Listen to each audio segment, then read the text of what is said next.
차 세워요. 지금 당장. 비 오는 골목에서 제가 소리쳤습니다. 그곳에는 폐지를 가득 실은 리어카를 끄는 여자와 두 아이가 있었어요. 저, 저 아이들. 떨리는 손으로 차창을 가리켰습니다. 6살 정도 된 쌍둥이 남자아이들이 엄마 뒤를 종종 걸음으로 따라가고 있었거든요.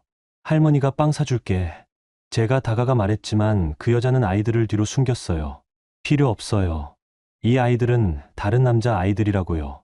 차갑게 내뱉는 그 한마디에 가슴이 찢어졌습니다. 하지만 저는 알고 있었어요. 그 아이들의 눈매가, 웃는 모습이 누구와 닮았는지를. 정우야. 무릎이 꺾이면서 그 자리에 주저앉았어요. 5년 동안 우리가 외면했던 것은 며느리만이 아니었습니다. 우리가 몰랐던 더 큰 진실이 있었어요.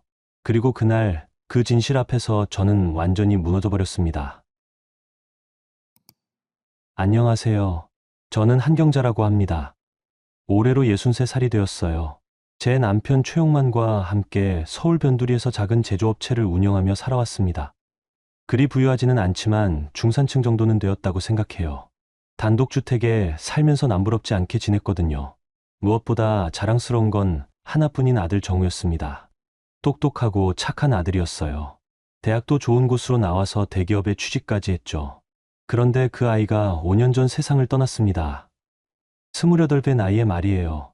그 일 이후로 저희 부부는 조용히 살고 있었어요. 아들 이야기는 서로 하지 않았죠. 너무 아프니까요. 그냥 평범한 노부부처럼 하루하루를 보내고 있었습니다. 그날도 평소와 다를 바 없는 겨울 저녁이었어요. 시장에서 장을 보고 집으로 돌아오는 길이었죠.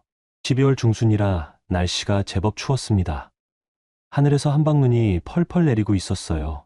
택시 뒷좌석에 앉아 창밖을 바라보고 있었습니다. 눈송이가 창문에 붙었다가 스르르 녹아내리는 모습이 왠지 서글펐어요. 이런 날이면 정우 생각이 더 많이 나거든요. 저 아이도 눈 내리는 날을 좋아했었는데. 아줌마, 여기 좀 세워주세요. 갑자기 그런 말이 튀어나왔습니다. 저도 모르게 나온 말이었어요. 택시기사님이 백미러로 저를 바라보더군요. 여기요? 아직 골목 안쪽인데 집까지 한참 남았잖아요. 기사님이 의아한 표정으로 말했어요. 맞는 말이었죠. 집까지는 아직 10분은 더 가야 했거든요. 괜찮아요. 여기서 내릴게요. 왜 그랬는지 모르겠어요. 그냥 갑자기 내리고 싶었습니다. 택시에서 내린 저는 찬 공기를 깊게 들이마셨어요. 코끝이 시렸지만 기분이 조금 나아지는 것 같았죠. 눈이 더 굵게 내리기 시작했습니다. 그때였어요. 골목 저편에서 무언가 움직이는 게 보였거든요. 누군가 리어카를 끌고 오고 있었습니다. 폐지를 가득 실은 낡은 리어카였어요. 바퀴가 눈밭을 지나가며 삐걱거리는 소리가 들렸죠. 그리고 그 뒤로 작은 아이 둘이 종종 걸음으로 따라오고 있었습니다. 여자의 실루엣이 희미하게 보였어요. 검은 패딩 점퍼를 입고 털모자를 눌러 쓴 모습이었죠. 키는 그리 크지 않았지만 리어카를 끄는 모습이 익숙해 보였어요. 아마 이런 일을 오래 해왔나 보다 싶었습니다. 아이들은 서로 손을 꼭 잡고 그 여자의 뒤를 따르고 있었어요. 쌍둥이처럼 보였습니다. 나이는 대략 5살 정도 되어 보였죠. 작은 목도리를 두르고 있었는데 길이 얼마나 추웠던지 자꾸 코를 훌쩍거렸어요. 그런데 이상했습니다. 그 뒷모습이 왜 이렇게 익숙한 걸까요? 가슴이 덜컥 내려앉았어요. 설마 하는 생각이 들었거든요. 그 여자의 걸음걸이며 체형이, 그리고 아이들을 돌보는 손길이 너무도 친숙했습니다. 5년 전 우리 집을 나갔던 그 여자와 너무 닮아 있었어요. 장미연이라는 이름에 제가 그토록 미워했던 며느리 말이에요. 아냐, 설마. 혼잣말이 새어나왔습니다. 그럴 리 없다고 생각했어요. 그 여자는 분명 어디론가 떠났을 테고 다른 남자와 새 삶을 살고 있을 거라고 믿었거든요. 그게 당연한 일이라고 생각했습니다. 하지만 발걸음은 저절로 그쪽으로 향하고 있었어요. 마치 누군가 제 등을 밀고 있는 것처럼 말이죠. 눈이 더 세게 내리기 시작했습니다. 바람까지 불어서 시야가 흐려졌어요. 그래도 멈출 수가 없었습니다. 더 가까이 가서 확인하고 싶었거든요. 리어카 바퀴가 눈밭을 지나가며 내는 끼익끼익 소리가 점점 커졌어요. 이제 20걸음 정도만 더 가면 될 것 같았습니다. 엄마, 추워요. 그때 아이의 작은 목소리가 바람에 실려왔어요. 앙증맞은 목소리였죠. 정우가 어렸을 때와 비슷한. 순간 여자가 걸음을 멈췄습니다. 리어카 손잡이에서 손을 떼고 아이들을 향해 몸을 돌렸어요. 털모자 아래로 하얀 입김이 피어올랐습니다. 조금만 더 가자, 우리. 곧 집이야. 그 목소리를 들은 순간 온몸에 전류가 흐르는 것 같았어요. 장미연이었습니다. 틀림없었어요. 아니, 정확히는 장미연이었던 여자였죠. 5년 전 제가 마지막으로 봤던 그 모습과는 너무나 달랐거든요. 그때는 그래도 젊은 여자의 모습이었는데 지금은 완전히 다른 사람 같았어요.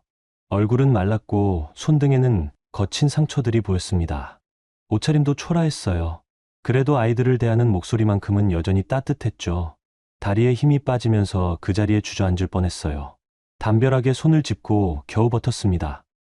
아이들이 다시 그 여자의 손을 잡았어요. 둘 다 분명히 남자아이들이었습니다. 털모자를 벗은 모습을 잠깐 볼 수 있었거든요. 그런데 그 옆모습이 어디서 본 것 같았어요. 혹시 말이 목구멍에서 맴돌았어요. 하지만 끝내 소리내지 못했습니다. 너무 충격적인 생각이었거든요. 정우가 죽었을 때 장미연은 임신하지 않았었어요. 적어도 제가 알기로는 그랬습니다. 그런데 저 아이들은 누구인가요? 나이로 봐서는 정우가 죽은 후에 태어났을 텐데 설마 다른 남자의 아이들일까요? 아니면 생각하기 싫은 가능성이 머릿속을 스쳤습니다. 하지만 그럴 리 없다고 스스로를 달랬어요. 만약 그랬다면 진작에 연락을 했을 테니까요. 돈이 필요하다며 찾아왔을 거잖아요. 세 사람이 골목 저편으로 사라져갔어요. 리어카 소리도 아이들의 웃음소리도 모든 게 눈바람에 묻혀버렸습니다. 저는 한참 동안 그 자리에 서 있었어요. 손끝이 시려와도 눈이 옷깃 사이로 스며들어도 움직일 수가 없었습니다. 머릿속이 하얘졌거든요. 집에 돌아온 건 그로부터 1시간쯤 뒤였어요. 어디 갔다 온 거야? 장도 안 보고 이 시간에 남편이 현관에서 저를 맞았습니다. 평소보다 늦었거든요. 응, 그냥 길에서 아는 사람 만났어. 거짓말이었어요. 하지만 진실을 말할 수는 없었습니다.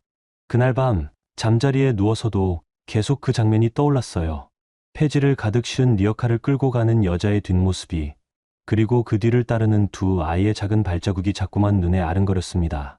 눈꺼풀이 무겁게 감겨왔지만 잠이 오지 않았어요. 창밖에서는 여전히 눈이 내리고 있었습니다. 내일 아침이면 온 세상이 하얗게 변해 있겠죠. 그때는 몰랐습니다. 오늘 본 것이 제 삶을 완전히 바꿔놓을 시작이라는 걸 말이에요. 그 일은 5년 전, 정확히는 2017년 가을에 일어났습니다. 정우가 25살 때였어요.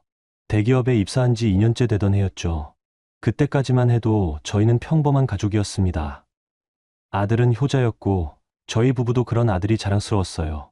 그날도 평범한 일요일 저녁이었습니다. 정우가 회사 야근을 마치고 집에 들어왔어요. 평소보다 표정이 밝아 보였죠.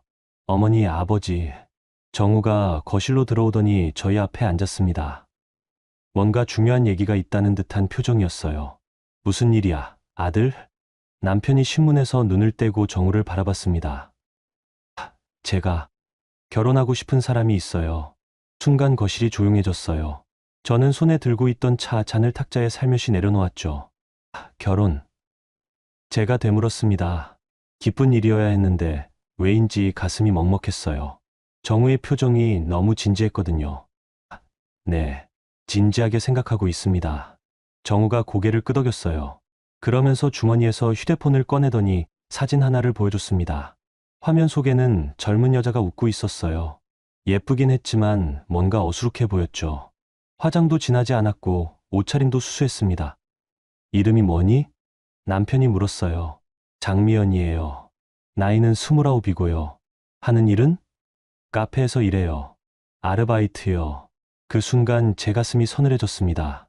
29의 아르바이트라니. 정식 직장도 없는 여자였던 거죠.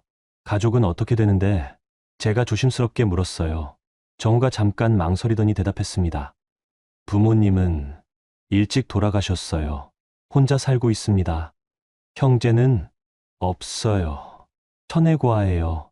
남편과 제가 서로를 바라봤어요. 좋지 않은 예감이 들었거든요. 그날 밤 정우가 방으로 들어간 후 저희 부부는 오랫동안 이야기를 나눴습니다. 어떻게 생각해, 여보? 남편이 한숨을 쉬며 말했어요. 글쎄, 좀 이상하지 않아? 29의 아르바이트만 하고 가족도 없고 제 말에 남편이 고개를 끄덕였죠. 나도 그게 걸려. 우리 정우 같은 아들을 왜 그런 여자가 목적이 있는 것 아닐까? 저도 모르게 그런 말이 나왔어요. 하지만 한편으론 정우를 믿고 싶기도 했죠. 다음 날부터 저는 조사를 시작했습니다. 정우가 일하는 동안 그 여자가 일한다는 카페에 가봤어요. 강남구 어느 골목에 있는 작은 카페였죠. 직접 들어가 보니 정말 수수한 곳이었습니다. 인테리어도 소박했고 손님도 많지 않았어요. 그 여자는 카운터에서 일하고 있었죠. 가까이에서 본 모습은 사진과 좀 달랐어요. 생각보다 말랐고 피부도 거칠어 보였습니다. 하지만 손님들에게는 친절하게 대했어요. 며칠 더 지켜본 후 저는 사회탐정을 고용했습니다. 남편은 처음에 반대했지만 결국 동의했어요. 확실히 하자. 우리 아들 인생이 걸린 일이잖아. 탐정이 가져온 보고서를 받아본 날, 저는 정말 충격을 받았어요. 장미연이라는 여자는 어린 시절 부모가 이혼하면서 아버지와 살았대요. 그런데 아버지가 술에 취해 폭력을 휘둘렀고 결국 16살에 가출을 했다고 했습니다. 그 후로는 여러 아르바이트를 전전하며 혼자 살아왔다는 거였어요. 고등학교도 제대로 마치지 못했고 대학은 당연히 나오지 않았죠. 더 충격적인 건 따로 있었습니다. 과거에 동거했던 남자가 있었다는 거예요. 3년 정도 같이 살았는데 그 남자가 도박에 빠져서 결국 헤어졌다고 했습니다.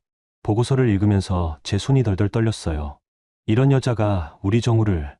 말이 나오지 않았습니다. 그날 저녁 정우가 퇴근하자마자 저는 그를 거실로 불렀어요. 남편도 함께 자리했죠. 정우야, 엄마가 물어볼 게 있어. 네, 어머니. 그 여자, 장미연이라는 여자 말이야. 정말 잘 알고 하는 거니? 정우의 표정이 굳어졌어요. 무슨 뜻이세요? 솔직히 말해. 그 여자 과거에 대해서 얼마나 알고 있어? 정우가 한동안 말이 없었습니다. 그러다가 작은 목소리로 대답했어요. 알고 있어요. 그러면서도 결혼하겠다는 거야? 제 목소리가 높아졌습니다. 네. 정우야, 정신 차려. 너 같은 아들을 그런 여자가 왜 좋아하겠어? 분명히 다른 목적이 있을 거야. 어머니, 그런 말씀 마세요. 정우의 목소리에도 날이 서기 시작했어요. 뭐가 그런 말이야? 사실이잖아. 천혜고아에 학력도 없고 과거에 남자랑 동거까지 했던 여자가. 그만하세요. 정우가 소리를 질렀습니다. 처음 보는 모습이었어요. 미연이는 그런 사람이 아니에요. 힘들게 혼자 살아온 사람이라고요. 미연이 벌써 그렇게 부르고 있었구나. 제가 비꼬듯 말했죠. 정우야. 이때 남편이 입을 열었습니다. 아버지 말씀 좀 들어봐라. 엄마 말이 틀린 게 아니야.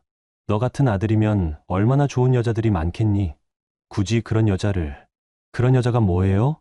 정우가 아버지를 노려봤어요. 아들아, 현실을 봐야지. 결혼은 사랑만으로 되는 게 아니야.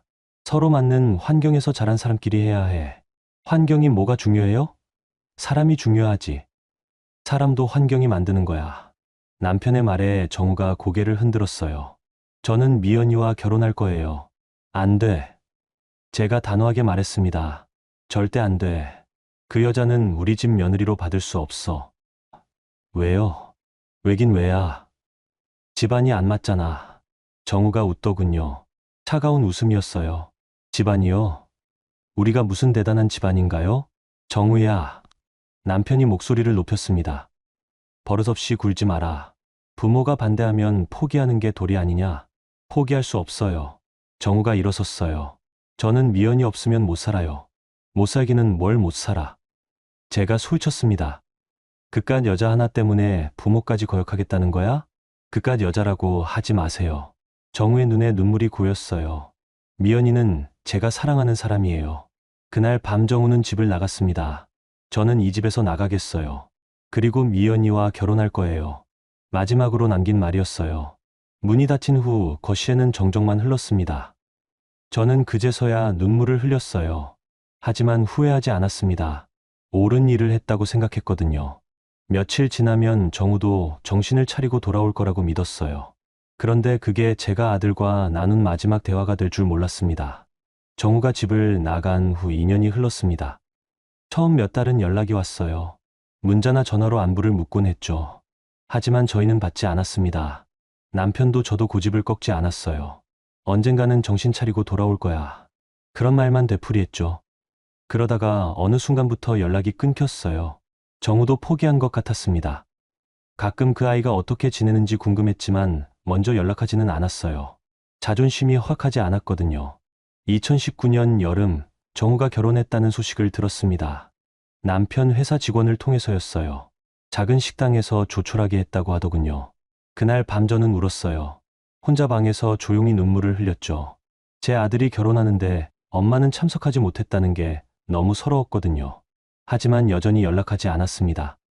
그 여자와 결혼한 이상 저희와는 남남이라고 생각했어요. 정우는 새 직장으로 옮겼다고 했어요. 더 작은 회사였지만 임금은 괜찮다고 들었죠. 아마 생활비 때문에 그랬을 거예요. 혼자 벌어서 두 사람이 살아야 했으니까요. 그렇게 또 2년이 흘렀습니다. 2021년 10월 어느 금요일 밤이었어요. 저는 남편과 함께 TV를 보고 있었는데 갑자기 전화가 울렸습니다. 모르는 번호였어요. 이 시간에 누가 전화를 할까 싶어서 받지 않았죠. 그런데 계속 울렸어요. 여보세요? 남편이 받았습니다. 네, 네. 어디라고요? 남편의 얼굴이 굳어지는 게 보였어요. 정우가. 뭐라고요?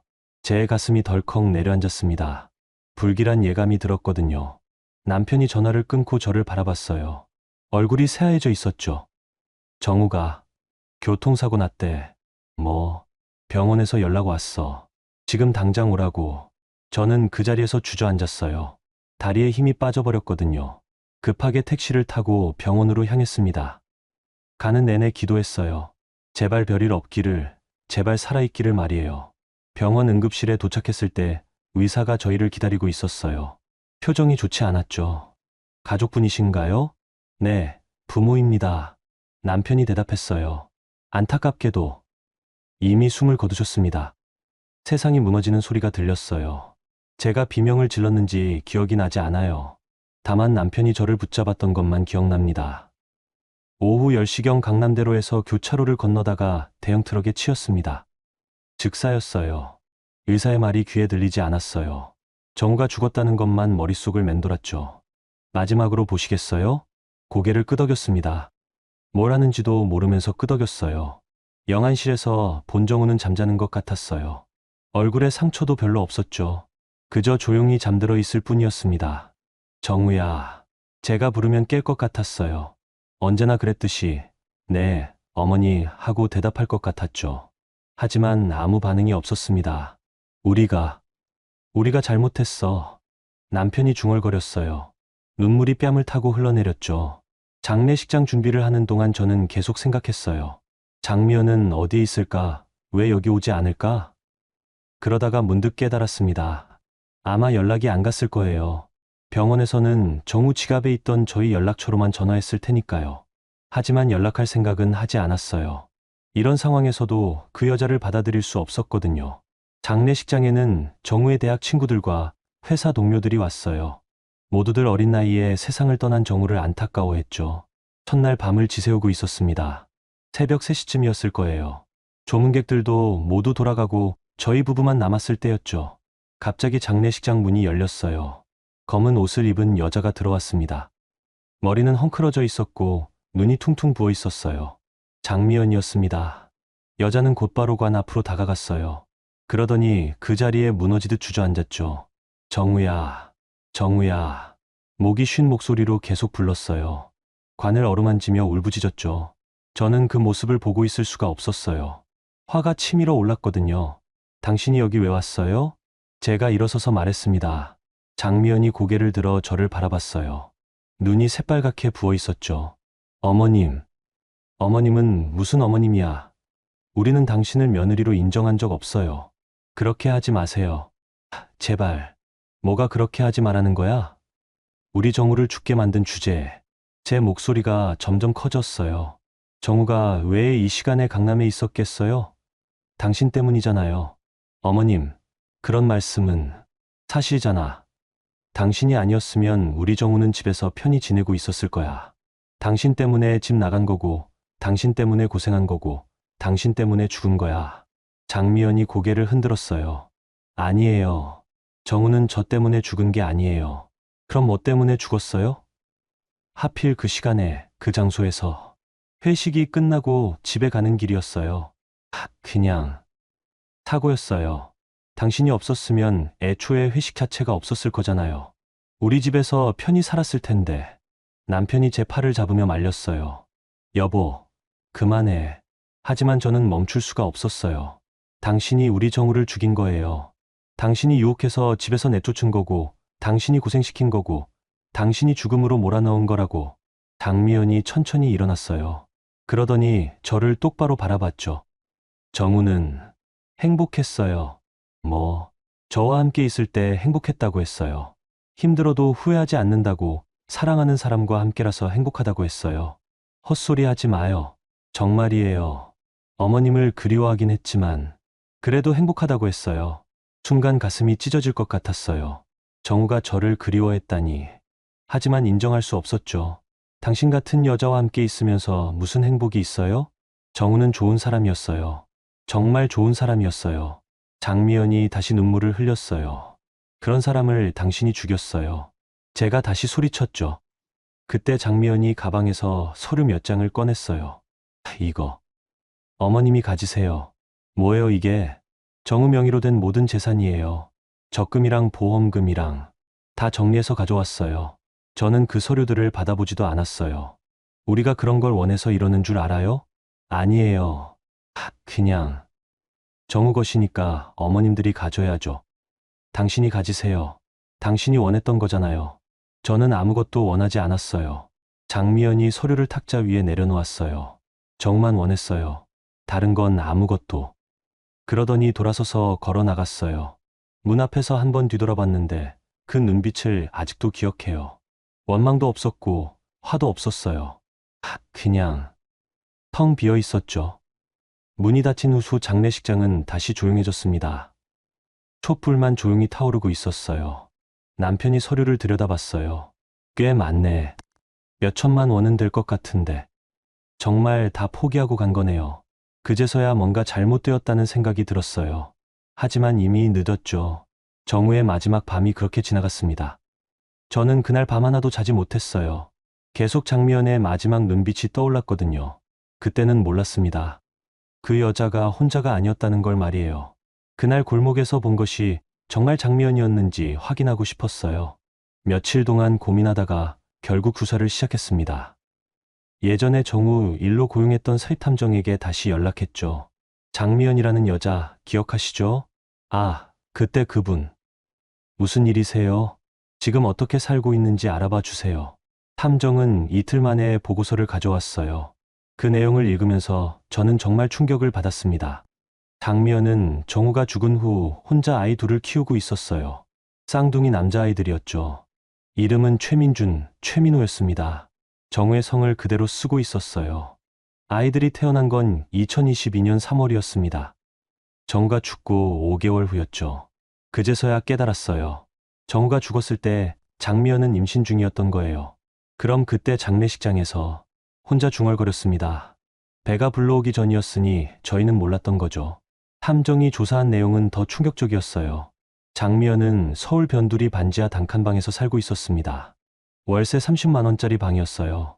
화장실은 반층 위로 올라가야 했고 겨울엔 곰팡이가 핀다고 했죠. 아이들을 출산한 곳은 동네 산부인과였어요. 혼자서 택시를 타고 갔다고 하더군요. 진통이 시작된 건 새벽 2시경이었는데 아무도 함께 갈 사람이 없었대요. 쌍둥이라 출산이 어려웠다고 하네요. 거의 12시간 걸렸다고 합니다. 탐정의 말을 들으면서 가슴이 아팠어요. 아무리 미웠어도 혼자서 아이를 낳는다는 게. 출산 후 장미연은 정우 이름으로 된 적금을 모두 해지했어요. 출산 비용과 당분간 생활비로 쓰기 위해서였죠. 하지만 아이 둘을 키우기엔 부족했습니다. 생후 6시개월쯤부터 장미연은 아이들을 어린이집에 맡기고 일을 시작했어요. 처음에는 식당에서 설거지를 했다고 했습니다. 하루 4~5시간 일해서 받는 돈이 한 달에 70만 원 정도였어요. 하지만 아이들이 자주 아팠어요. 어린이집에서 연락이 오면 일을 중단하고 데리러 가야 했죠. 그러다 보니 제대로 된 일자리를 구하기 어려웠습니다. 결국 폐지 수거를 시작했어요. 탐정이 사진 몇 장을 보여줬습니다. 장미연이 리어카를 끄는 모습이었어요. 제가 골목에서 본 바로 그 모습이었죠. 새벽 5시부터 오후 2시까지 일한답니다.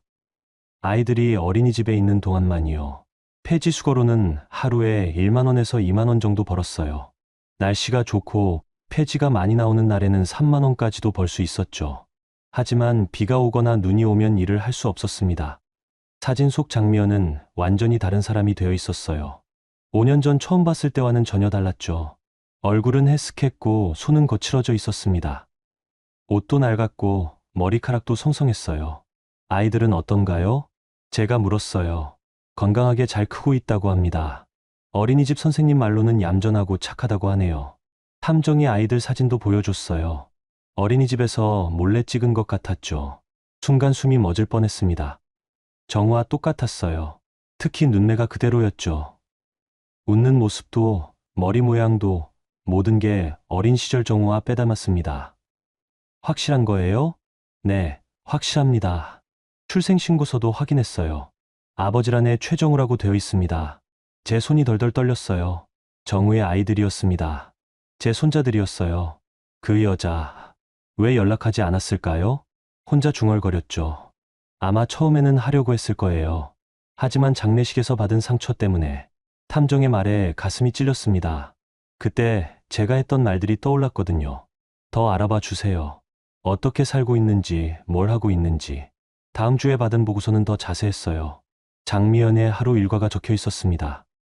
새벽 4시 30분에 일어나서 아이들 아침 준비를 하고 5시에 집을 나와서 폐지 수거를 시작했어요. 오전 8시에 어린이집에 아이들을 맡기고 다시 일을 계속했죠. 오후 2시에 일을 마치고 폐지를 고물상에 팔았습니다. 그리고 어린이집에 가서 아이들을 데려와서 집에 돌아왔어요. 저녁을 해먹이고 씻기고 재우는 것까지가 하루 일과였죠. 주말에는 뭐 해요? 집에서 쉽니다. 아이들과 놀아주고 빨래하고 가끔 공원에 가기도 해요. 보고서에는 장미연이 아이들과 공원에 가는 사진도 있었어요. 민준이와 민호가 그네를 타는 동안 장미연이 옆에서 지켜보고 있는 모습이었죠. 아이들 얼굴에는 밝은 웃음이 있었어요. 힘든 환경에서 자라고 있지만 엄마의 사랑을 받으며 행복해 보였습니다. 이 여자, 정말 혼자서 이 아이들을 키우고 있는 거네요. 네, 다른 남자는 없는 것 같아요. 오직 아이들만 키우며 살고 있습니다. 그날 밤 저는 잠을 이룰 수 없었어요. 계속 생각이 났거든요. 제 손자들이 반지하 방에서 자라고 있다는 게, 며느리가 폐지를 주우며 생계를 유지하고 있다는 게, 정우가 살아있었다면 절대 이런 일은 일어나지 않았을 거예요. 안정적인 직장에서 일하며 행복하게 살았겠죠. 하지만 현실은 달랐습니다. 정우는 죽었고 장미연은 혼자 남겨졌어요. 그것도 아이 둘과 함께요. 우리가 너무했나? 혼잣말이 나왔습니다. 그때 장례식에서 했던 말들이 다시 떠올랐어요. 당신이 우리 정우를 죽였다고 소리쳤던 것, 당신 같은 여자라고 모욕했던 것들. 그 상처 때문에 장미연이 연락할 수 없었던 걸까요? 설사 연락하고 싶었어도 저희가 받아줄 거라고 생각하지 못했던 걸까요? 며칠 더 고민한 후 저는 다시 탐정에게 부탁했어요. 더 자세히 알아봐 주세요. 일주일 정도 지켜보면서. 일주일 후 받은 보고서에는 장미연의 더 구체적인 생활상이 담겨 있었어요. 아이들이 감기에 걸렸을 때 혼자서 밤새 간병하는 모습, 폐지가 잘 안 나와서 하루 종일 돌아다니다가 5천 원밖에 못 벌었을 때의 모습, 어린이집비가 밀려서 원장님께 사정하는 모습. 그 모든 것들이 사진과 함께 기록되어 있었어요. 특히 가슴 아팠던 건 아이들이 아빠를 찾는 사진이었어요. 어린이집 운동회에서 다른 아이들은 아빠와 함께 놀고 있는데 민준이와 민호는 엄마 혼자 와서 서성거리고 있었죠. 아빠는 언제 와? 민준이가 물어보는 모습도 있었어요. 장미연이 아이를 안고 뭔가 대답하고 있었지만 표정이 너무 슬퍼 보였습니다. 보고서를 다 읽고 나서 저는 남편에게 말했어요. 여보, 우리 잘못한 것 같아. 뭐가? 정우 아이들이야. 우리 손자들이 저렇게 살고 있는데. 남편도 보고서를 읽어봤어요. 한참 동안 말이 없더니 한숨을 쉬었죠. 그러게, 우리가 너무 매정했나? 어떻게 할까? 글쎄, 5년이나 지났는데 갑자기 나타나서 뭐라고 하겠어? 맞는 말이었어요.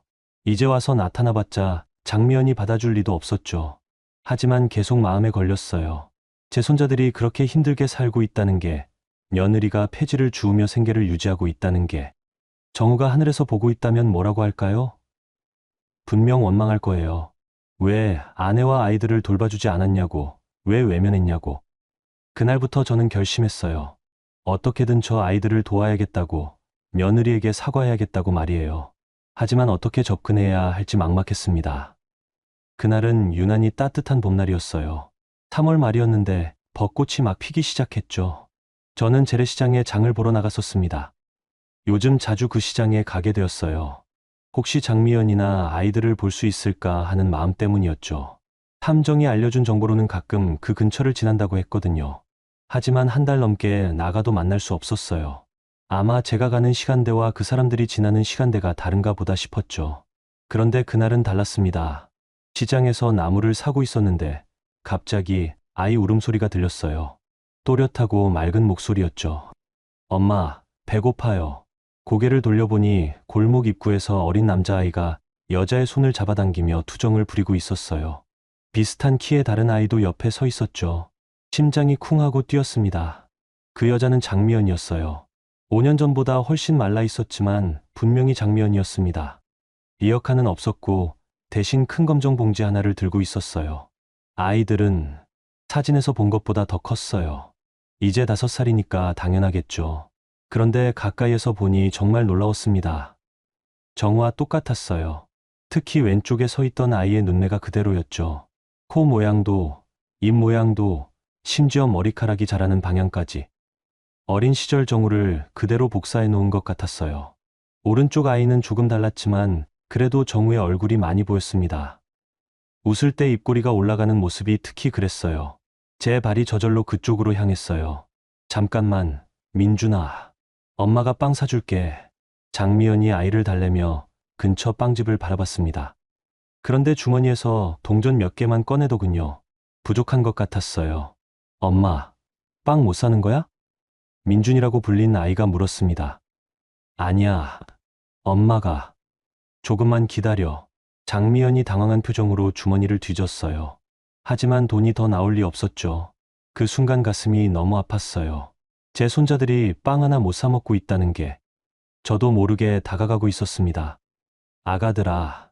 제가 부르자 아이들이 고개를 돌렸어요. 그 순간 눈이 마주쳤죠. 정우의 눈이었습니다. 똘망똘망하고 선한 눈빛이 그대로 있었어요. 할머니? 민준이가 고개를 갸웃거렸습니다. 그때 장미연이 아이들을 뒤로 끌어당겼어요. 저를 본 순간 얼굴이 굳어졌거든요. 인사 안 해도 돼. 가자. 왜요, 엄마? 할머니인데. 그냥. 가자. 장미연이 아이들 손을 잡아당기려고 했어요. 하지만 저는 그냥 보낼 수 없었습니다. 잠깐요. 제가 말을 걸었어요. 장미연이 멈추어 서서 저를 바라봤습니다. 눈빛이 차갑고 경계심이 가득했어요. 이 아이들, 누구예요? 제가 물었습니다. 알고 있으면서도 물어보지 않을 수 없었거든요. 장미연이 대답하지 않았어요. 민준이, 민호야. 맞죠? 아이들이 놀란 표정으로 저를 바라봤어요. 자신들의 이름을 아는 할머니가 신기했나 봐요. 이 사람 우리 이름 어떻게 알아, 엄마? 민호가 엄마를 올려다보며 물었습니다. 장미연의 얼굴이 더욱 굳어졌어요. 다른 남자 아이들이에요. 차갑게 말했죠. 정우와는 상관없는 아이들이라고요. 그 말을 들은 순간 가슴이 찢어질 것 같았어요. 거짓말인 걸 다 알면서도 그렇게 말할 수밖에 없는 장미연의 마음이 느껴졌거든요. 미연 씨. 가겠어요. 장미연이 아이들을 데리고 돌아서려고 했어요. 빵. 사드릴게요. 제가 말했습니다. 필요 없어요. 아이들이 배고픈데. 괜찮다고 했어요. 장미연의 목소리가 떨렸어요. 자존심 때문인지 아니면 다른 감정 때문인지. 아이들은 우리 어른들의 대화를 이해하지 못하는 표정이었어요. 그저 빵을 사달라고 했을 뿐인데 왜 이런 분위기가 되었는지 모르는 것 같았죠. 할머니가 빵 사준다니까, 엄마. 민준이가 엄마를 보며 말했어요. 아니야. 우리 집에 가서 먹자. 집에 빵 있어요? 응, 있어.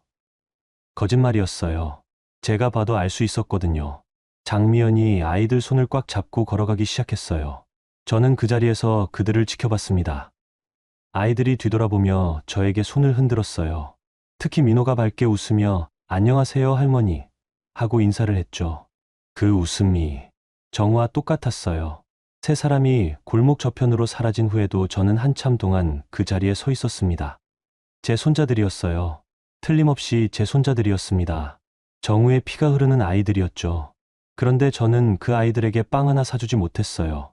며느리가 거부했기 때문에. 아니, 제가 5년 전에 만들어 놓은 벽 때문에. 그날 밤 저는 처음으로 밤잠을 이루지 못했어요. 계속 아이들의 얼굴이 떠올랐거든요. 특히 민준이가 빵 못 사는 거야? 하고 물을 때의 표정을. 그리고 민호가 밝게 웃으며 인사했던 순간을. 정우가 어렸을 때도 그런 웃음을 지었었어요. 순수하고 밝은 웃음을 말이에요. 이제 정말 확신했습니다. 저는 뭔가 해야 했어요. 시장에서 아이들을 본 후 저는 며칠 동안 잠을 제대로 이룰 수 없었어요. 계속 그 아이들의 얼굴이 떠올랐거든요. 정우와 너무나 닮은 그 얼굴들이. 탐정의 보고서로는 정우의 아이들이라고 했지만 저는 직접 확인하고 싶었습니다. 100% 확신하고 싶었어요. 여보, 내가 DNA 검사를 해볼 생각이야. 어느 날 저녁 남편에게 말했습니다. DNA 검사, 뭔 소리야? 그 아이들이 정말 정우 아들들인지 확실히 하고 싶어서. 남편이 당황한 표정으로 저를 바라봤어요. 굳이 그럴 필요까지 있나? 출생신고서에도 정우 이름이 있다고 했잖아. 그래도 확실히 하고 싶어. 혹시 다른 남자의 아이들을 정우 이름으로 신고한 건 아닐까? 사실 마음속으로는 정우의 아이들이라고 확신하고 있었어요. 그 얼굴만 봐도 알 수 있었거든요. 하지만 공식적으로 확인하고 싶었습니다. 다음 날 저는 다시 탐정을 불렀어요. DNA 검사를 할 수 있을까요? 가능하긴 합니다만 아이들의 검체를 구하는 게 쉽지 않을 거예요. 어떻게든 해주세요. 꼭 필요해요. 탐정은 며칠 고민한 후 방법을 찾아왔어요. 어린이집에서 아이들이 쓰는 컵을 구할 수 있을 것 같습니다. 컵이요? 네. 타액이 묻어 있으면 DNA 검사가 가능해요. 어린이집 청소부로 일하는 사람을 통해서 말이죠. 그렇게 해서 며칠 후 민준이와 민호가 사용한 컵을 구할 수 있었어요. 제가 정우 방에서 가져온 칫솔과 함께 검사기관에 보냈죠. 결과가 나오기까지 일주일 정도 걸립니다. 검사 기관 직원의 말이었어요. 그 일주일이 정말 길었습니다. 매일 밤 뒤척이며 잠을 못 이뤘어요. 만약 정우의 아이들이 아니라면 어떡하지? 그런데 만약 정우의 아이들이라면 또 어떡하지? 복잡한 마음이었어요. 일주일 후 검사 결과가 나왔습니다. 검사 기관에서 전화가 왔을 때 제 손이 덜덜 떨렸어요. 직접 와서 받아가시겠어요? 아니면 우편으로 보내드릴까요? 직접 가겠어요. 그날 오후 저는 남편과 함께 검사 기관을 찾았습니다. 가는 내내 가슴이 두근거렸어요. 최용만님 맞으시죠? 담당자가 봉투를 건네주었어요. 검은 봉투였죠. 여기서 봐도 되나요? 네, 물론이죠. 떨리는 손으로 봉투를 열었습니다. A4 용지 한 장이 들어있었어요. 친자 확률 99.99%. 그 숫자가 눈에 들어온 순간 세상이 돌아가는 것 같았어요. 정우의 아이들이 맞았습니다. 제 손자들이 맞았어요. 여보. 남편도 그 결과를 보더니 말을 잇지 못했어요. 정말 정우 아이들이네. 집으로 돌아오는 차 안에서 저희 부부는 말이 없었어요. 각자 생각에 잠겨 있었죠. 결과는 확실했지만 마음은 더 복잡해졌습니다. 이제 뭘 해야 할까요? 어떻게 해야 할까요? 집에 도착해서 거실에 앉아 다시 그 서류를 들여다봤어요. 친자 확률 99.99%. 과학이 증명한 확실한 사실이었죠. 우리가 정말 큰 죄를 지었구나. 남편이 한숨을 쉬며 말했어요. 응. 우리 손자들을 5년 동안 외면하고 살았어. 제 목소리도 떨렸습니다. 그때 장례식에서 그 여자가 임신하고 있었다는 걸 알았다면, 그랬으면 어땠을까? 남편이 물었어요. 생각해봤어요. 만약 그때 장미연이 임신 사실을 알렸다면 저희가 받아들였을까요? 아마 의심했을 거예요. 정말 정우의 아이인지 다른 남자의 아이를 둘러대는 건 아닌지. 그리고 설사 받아들였다 해도 조건을 걸었을 겁니다.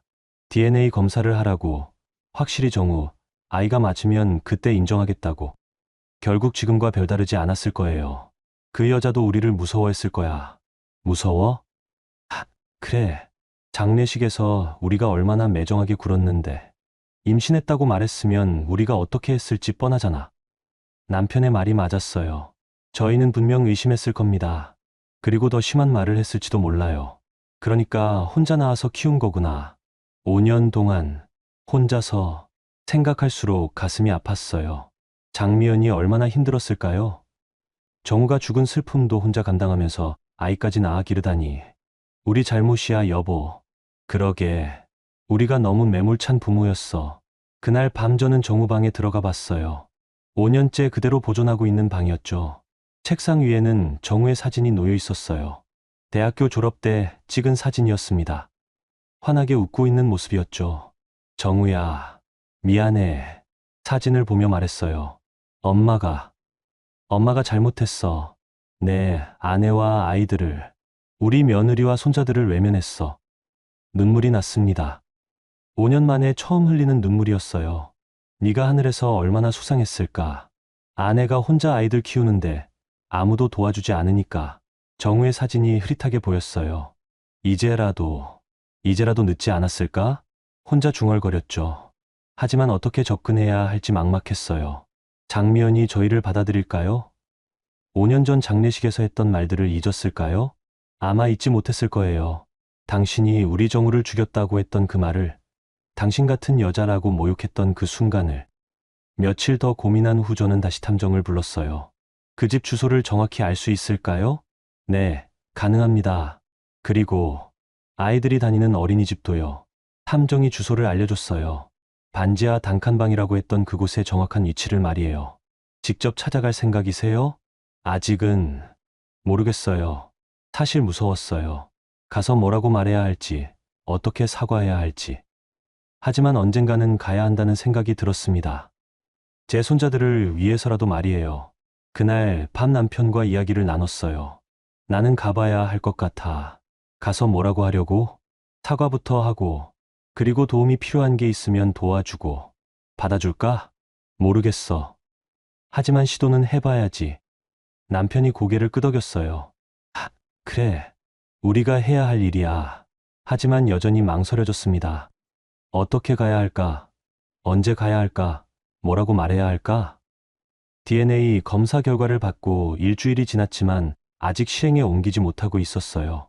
그런데 그때는 몰랐습니다.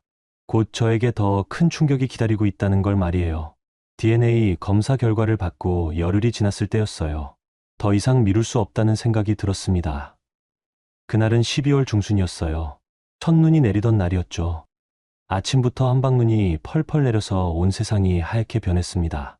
오늘 가보자. 아침 식사를 하면서 남편에게 말했어요. 오늘 눈이 이렇게 오는데? 그래서 더 좋아. 사람들 눈에 안 띄잖아. 사실 변명이었어요. 더 이상 미룰 핑계가 없었거든요. 남편도 고개를 끄덕였습니다. 그래, 가자. 우리가 해야 할 일이야. 오후 2시경 택시를 타고 장미연이 사는 동네로 향했어요. 탐정이 알려준 주소를 기사님에게 알려드렸죠. 이 근처에서 내려주세요. 조금 떨어진 곳에서 내렸습니다. 바로 앞까지 가기엔 부담스러웠거든요. 눈이 계속 내리고 있었어요.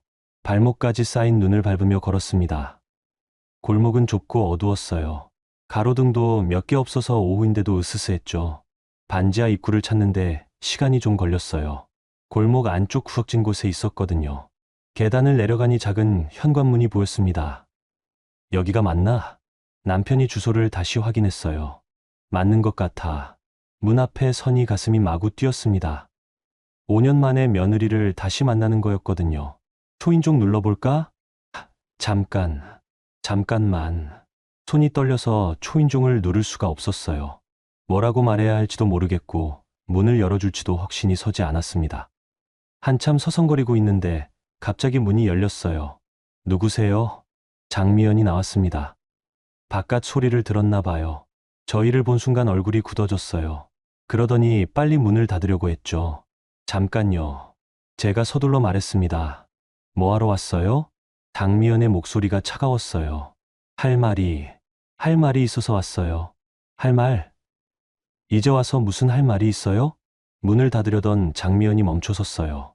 하지만 표정은 여전히 경계심으로 가득했죠. 미연 씨. 아니, 미연아. 남편이 입을 열었습니다. 우리가 사과하러 왔어. 사과요? 장미연이 비웃듯 말했어요. 5년 만에 와서 사과라고요? 그래, 늦었지만 정말 미안해. 남편의 목소리가 떨렸어요. 우리가 너무 잘못했어. 정우가 죽었을 때 너한테 그렇게 매정하게 굴고. 됐어요. 장미연이 말을 끊었습니다. 이제 와서 사과해봤자 뭐가 달라져요? 이미 다 지난 일인거려. 미연아, 제발 한 번만. 제가 애원했어요. 제발 한 번만 들어줘. 우리가 정말 할 말이 있어. 들어줄 게 없어요. 장미연이 고개를 흔들었어요. 저희는 이제 남남이에요. 5년 전에 이미 끝난 관계라고요. 그때 저는 무릎을 꿇었어요. 눈밭에 그대로 무릎을 꿇고 고개를 숙였습니다. 미연아, 정말 미안해. 남편도 저 옆에 무릎을 꿇었어요. 우리가 정말 잘못했어. 눈이 무릎을 적시고 있었지만 일어날 생각을 하지 않았어요. 일어나세요. 장미연의 목소리가 당황스러워했어요. 왜 이러세요? 일어나라고요. 안 일어날 거야. 제가 말했습니다. 용서해 줄 때까지 안 일어날 거야. 용서요? 뭘 용서하라고요? 우리가 정우 아이들을 모르는 척했어. 우리 손자들을 외면했어. 장미연의 표정이 변했어요. 뭐라고요? 민준이와 민호, 정우 아들들 맞지? DNA 검사했어. 99.99% 일치해. 확실히 정우 아이들이야. 장미연이 뒷걸음쳤어요. 언제부터 알고 있었어요? 한 달 전부터 골목에서 봤거든. 너희 셋이. 그럼 왜 이제 와서? 무서웠어. 제가 솔직하게 말했어요. 네가 받아주지 않을까 봐 무서웠어. 우리가 5년 전에 너무 심한 말을 했잖아. 눈물이 났습니다. 차가운 눈밭에 무릎을 꿇은 채로 울었어요. 정우가 얼마나 원망했을까. 자기 아내와 아이들을 외면한 부모를 얼마나 미워했을까. 어머님, 장미연의 목소리가 떨렸어요. 일어나세요. 제발 일어나요. 안 돼. 너희들을 제대로 돌봐주지 못한 죄가 있어. 우리 며느리를 고생시킨 죄가 있고, 우리 손자들을 외면한 죄가 있어. 남편도 울고 있었어요. 미연아, 정말 미안해. 우리가 너무 못났어. 그만해요. 장미연도 울기 시작했어요. 이제 와서 왜 이러세요? 이제 와서 왜? 늦었지만 지금이라도 우리가 해야 할 일을 하고 싶어. 제가 고개를 들고 장미연을 바라봤어요. 미연아, 우리 집으로 와. 아이들이랑 함께 우리가 돌봐줄게. 안 돼요. 장미연이 고개를 흔들었어요. 이미 너무 늦었어요. 우리는 이렇게 사는 게 익숙해졌어요. 그럴 순 없어.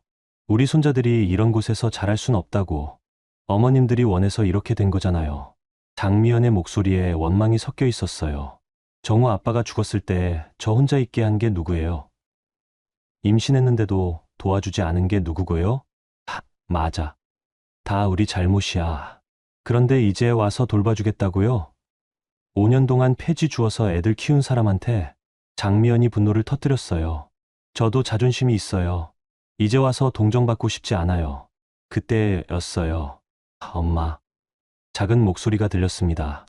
문 뒤에서 민준이가 고개를 내밀었어요. 잠옷 차림이었죠. 엄마 왜 울어? 민호도 나타났습니다. 두 아이 모두 걱정스러운 표정이었어요. 아이들이 저희를 보더니 눈이 커졌어요. 할머니? 민호가 저를 알아봤습니다. 며칠 전 시장에서 봤던 할머니였거든요. 엄마, 저 할머니 아는 사람이야? 민준이가 물었어요.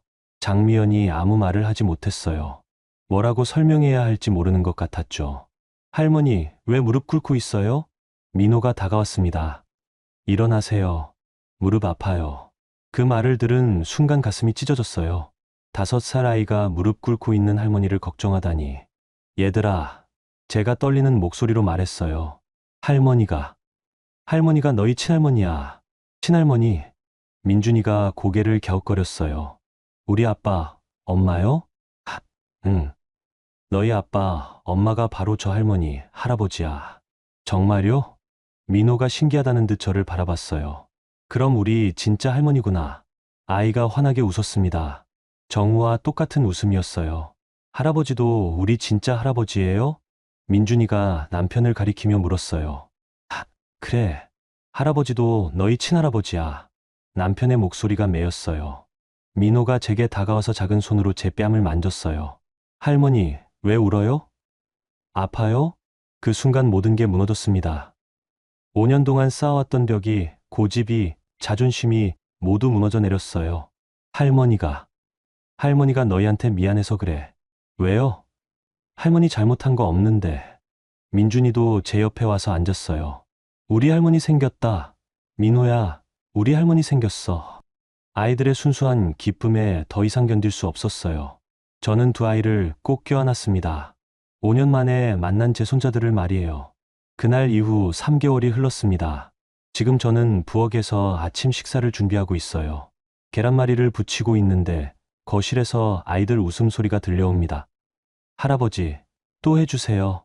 민호의 목소리예요. 남편이 아이들과 놀아주고 있는 모양이에요. 3개월 전 그날 밤, 장미연은 결국 저희와 함께 오기로 했어요.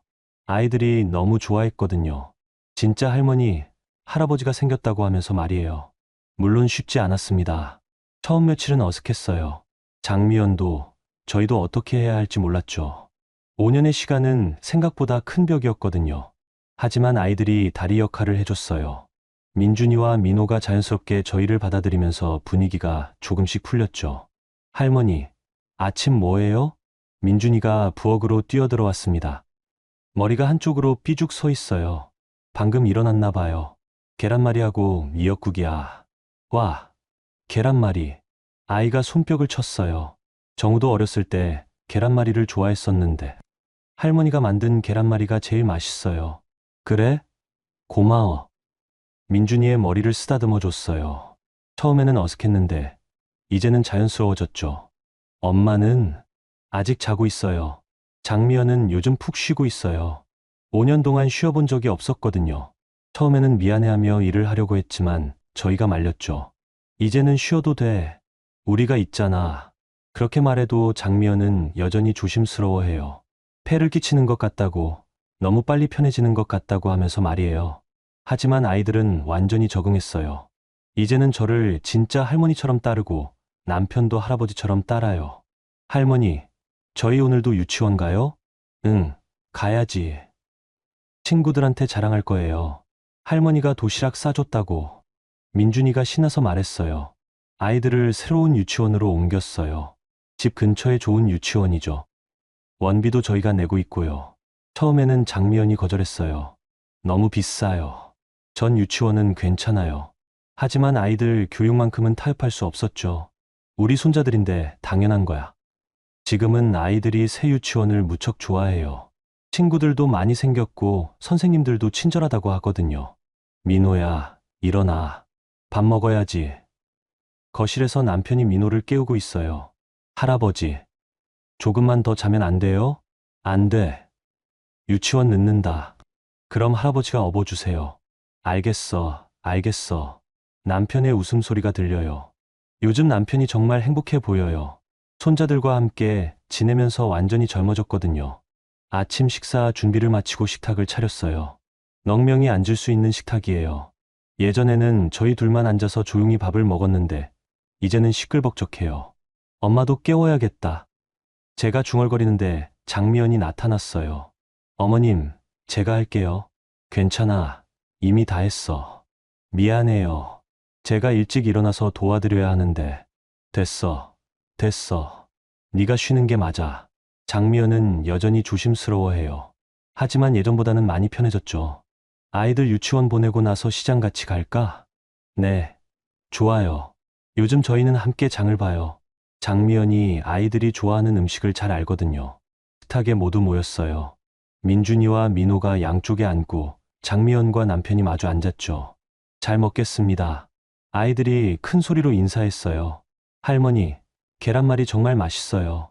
할아버지도 드세요. 민호가 남편에게 계란말이를 올려줬어요. 이런 모습을 보면 정말 가족 같아요. 진짜 가족이죠. 정우, 아빠 사진도 여기 놔둘까? 제가 물었어요. 벽에 걸린 정우 사진을 가리키며 말이에요. 네, 좋을 것 같아요. 장미연이 고개를 끄덕였어요. 아빠도 우리랑 같이 밥 먹는 거 맞죠? 민준이가 사진을 보며 말했어요. 그럼. 아빠도 우리를 지켜보고 계셔. 제가 대답해 줬어요. 정우가 살아있었다면 이런 모습이었을 거예요. 가족이 모두 모여 앉아서 밥을 먹고, 아이들이 웃고, 따뜻한 대화를 나누는. 어머님, 장미연이 조용히 말했어요. 감사해요. 정말 감사해요. 우리가 더 고마워. 이런 기회를 줘서. 처음에는 어떻게 해야 할지 몰랐어요. 우리도 마찬가지였어. 하지만 이제는 정말 가족 같아요. 장미연의 목소리가 떨렸어요. 가족이 아니라 진짜 가족이야. 제가 말했습니다. 우리는 이제 진짜 가족이에요. 아이들이 뛰어들어와서 저희를 안았어요. 민준이는 저를, 민호는 장미연을 안았죠. 할머니 최고, 엄마도 최고. 아이들의 웃음소리가 집 안에 가득 찼어요. 저는 창밖을 바라봤습니다. 봄이 오고 있었어요. 벚꽃 봉우리가 부풀어 오르고 있었죠. 5년 만에 찾아온 봄이었습니다. 저희 가족에게도, 이 집에도 다시 따뜻한 봄이 찾아왔어요. 정우도 하늘에서 미소 짓고 있을 거예요. 자신의 가족이 다시 하나가 된 모습을 보면서 말이에요. 이제 정말 새로운 시작이에요. 늦었지만 시작된 진짜 가족의 이야기 말이에요. 가족이란 피로만 이어지는 게 아니라 진심으로 연결되는 거라고 생각해요. 때로는 상처를 주고받기도 하지만 결국 사랑으로 돌아올 수 있는 곳이 가족이죠. 한경자 씨처럼 늦었다고 생각될 때도 용기를 내면 새로운 시작이 가능해요. 여러분 곁에도 소중한 사람들이 있을 거예요. 오늘 하루만이라도 그들에게 더 따뜻한 말 한마디 건네보시면 어떨까요? 오늘 영상이 작은 위로가 되었다면 좋아요 눌러주세요. 댓글로 여러분의 이야기도 들려주세요. 그럼 다음에도 더 좋은 이야기로 찾아뵙겠습니다. 감사합니다.